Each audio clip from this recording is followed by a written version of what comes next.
Today, we sneak into a street-side tea spot claiming 5-star safety standards. Where they don't make tea, only mass-produce antibiotic-resistant bodies. Everything begins with a pack of expired milk, ginger tossed directly onto a stone floor long cultivated by foot sweat and dust, then crushed while old newspaper scraps mix in as plant fiber additives. Next, the master works at his carefully crafted raw bacteria cultivation station, splashing scalding Ganges water over the cups as a blessing. While the suicide squad of bacteria perishes because high heat kills everything, now comes the sugar. The master scoops casually. Sugar rust and dust from history tumble into the cup. Sweet, who knows? But the metallic flavor is fully intact. The pot slowly simmers with male donkey milk. Why male? No one knows, but it just sounds powerful. It continues to absorb the spiritual aura of the Ganges, which forms the core belief system of the entire cup. Next are naturally fermented life force coffee beans, filtered through a near-retirement cloth, once used as the neighbor's foot-wiping rag, giving every drop the raw scent of life. The grand finale. The master grabs the ancestral spoon, stirs and accidentally adds a few drops of his own sweat. A human flavor unique to him. This is the legendary street master making his ultimate milk tea. One sip and your immune system immediately files for bankruptcy protection. Today we visit a milk tea shop that claims to be the cleanest in the city. There's no tea aroma here, only a flavor system jointly fermented by a urine bucket and the human body. The ritual begins with sacred Ganges water home to microbial diversity found nowhere else on Earth. Poured into the owner's ancestral urine bucket, its stench intense enough to instantly cure chronic nasal congestion. He adds mysterious masala powder from an ancestral recipe. Outsiders may smell but never understand, followed by a handful of chili powder. Then he stirs violently with a wooden stick used for scraping feet. Dissolving sweat skin flakes, personal microbiome, and years of urine residue from the bucket into the liquid. Next, he brings out several glass cups. Long since officially absorbed by the Ganges microbial family, squeezes in roadside lemons and adds chopped onions.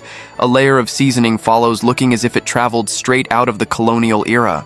Finally, the master pours in the fully evolved milk tea, based directly from the urine bucket as a finishing touch. Long fermented grass juice from the house of chlorophyll is added. The bacteria applaud the new co-worker has arrived. One final pour brings the cup to a state beyond language explainable. Only by fate, this is the perfect milk tea, like the last cup of your life. Drink it, and your soul quietly signs an agreement with destiny and says goodbye.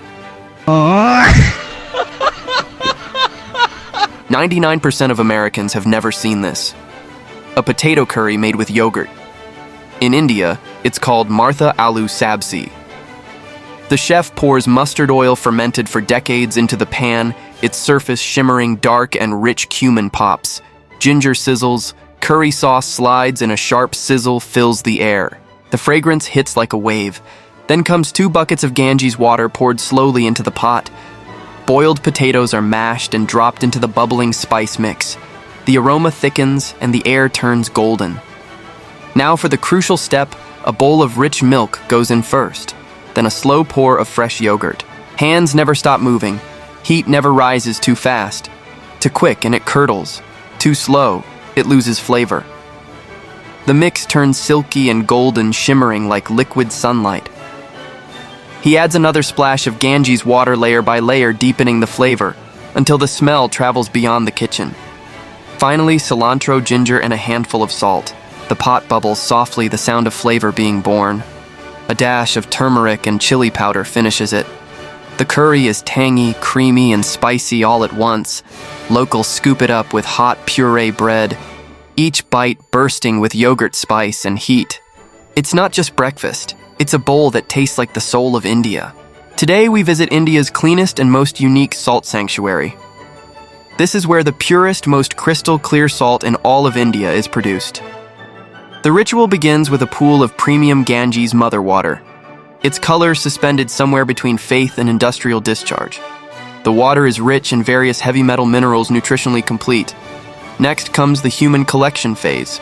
Those in charge are not ordinary workers, but foot contact engineers. He enters the water barefoot, not due to negligence, but because the process requires it. The fungal cultures cultivated on the soles of his feet will at this stage Form a personal connection with your future blood pressure levels. The transportation stage uses a highly advanced human-powered traction system, ensuring that every grain of salt can fully exchange information with the road, the dust, and the traces of public life. This step is known as flavor memory injection. Afterward, the salt crystals are transferred into a pool of unknown origin.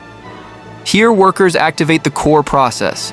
The liquid trampling enhancement procedure heals, repeatedly grind the salt grains using body weight, body temperature, and sweat to press the saltiness deep into the crystal structure.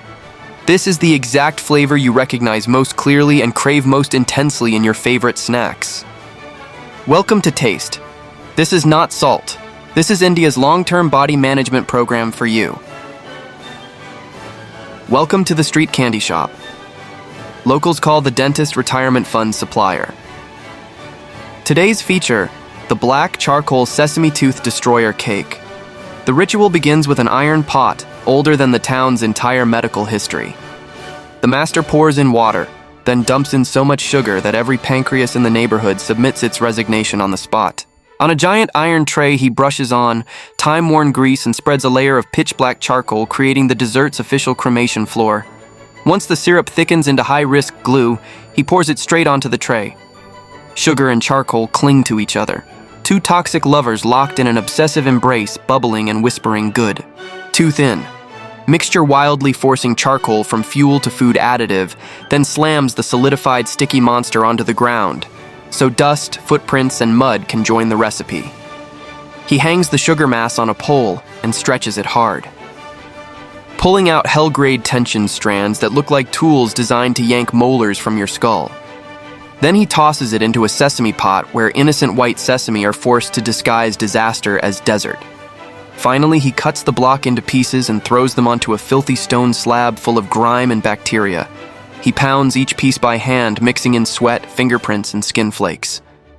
The true, full human participation dessert. This is the legendary black charcoal sesame tooth destroyer cake. If you manage to survive a single bite, then Merry Christmas. Today, we step into the most forbidden street art workshop.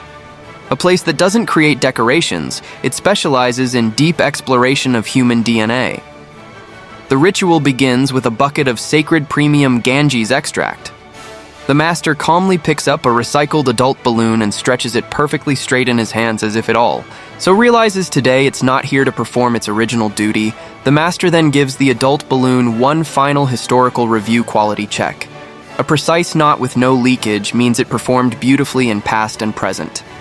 Then he directly bites the balloon's opening, pulls and twists it, his lips shimmering with professional-grade saliva, executing a moisture-exceeding oral sealing ritual. Next, he ties these reformed adult balloons into a grape cluster using a piece of recycled dental floss.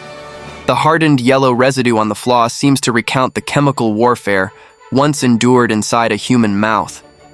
As the grape cluster continues to ripen, it slowly releases a peculiar aroma somewhere between nutty notes, stale sweat, and that unmistakable saliva aroma, the legendary forbidden grape art piece. A multimedia creation infused with Ganges water, street dust, human DNA, and the master's personal saliva signature. Today, we're visiting India's officially certified export-grade high-hygiene pasta factory. The ritual begins with sanitization.